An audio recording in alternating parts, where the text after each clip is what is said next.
And I was born into a mixed Christian family. I was baptized in 3 churches, in the Catholic, the Orthodox, and the Unitarian Church. To cross myself every time I crossed by a church, it was quite practicing. I was reading the Bible. It was not just doing it, like I was attending classes, and my family were quite surprised that at such a young age I have such a dedication. My grandma, of course, she was very happy. She was, you're going to be a priest. You're going to be a priest. She always pushed me in the front at the altar next to a priest, and she was very happy and proud. So I became very devout and quite knowledgeable in the Bible and studying, seeing, researching. What was the thing that made you question your beliefs? I think the first time I had a serious doubt was a discussion that I had with my Bosnian friend, Kamal. I remember going for a football match. It was summer and we're driving and we're just talking. We used to talk a lot about these things and argue. And I remember he got upset and he's like, look, do you really believe that Jesus is the Son of God? Do you really believe he's the Son? Even though I've been asked the question many times. But that one time, I felt a doubt. And actually, my fitra didn't resonate with that. So for the first time, I have to be honest with myself and with someone else. In my mind, I paused and I think, wait a second.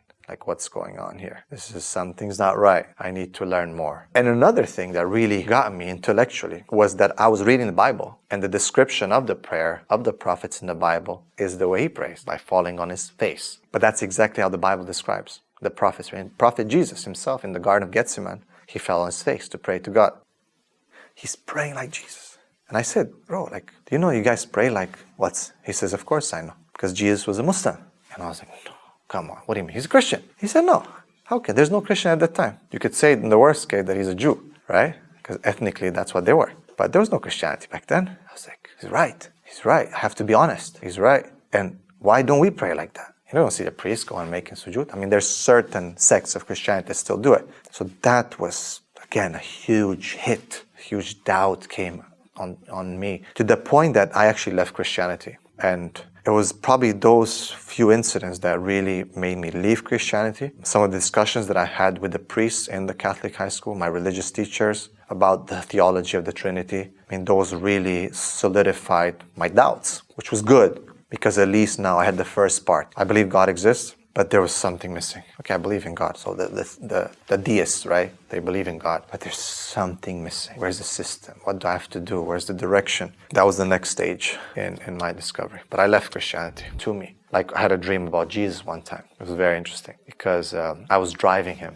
He was in the back seat and he was laying down. He was tired. And he was wearing a jalabiya, a thobe. And he was wearing running shoes like Adidas. I know, it's a weird dream. He was telling me, I'm tired, Gabriel, I'm tired. And I stopped the car and all these people were coming to him. Oh, Jesus, God. And he looks at me like they're coming around the car. When there's a famous person, and he told me, he's like, look at them. They think I'm God and I'm tired. He said, I'm laying down here tired and they think I'm God. It was very vivid.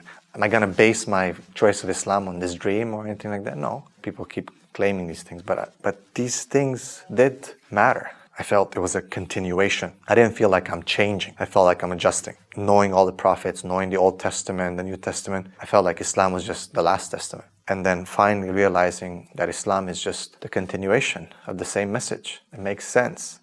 It was La ilaha illallah, Musa Rasulullah, Isa Rasulullah, Nuh Rasulullah, Ibrahim, and now it's La ilaha Muhammad Rasulullah.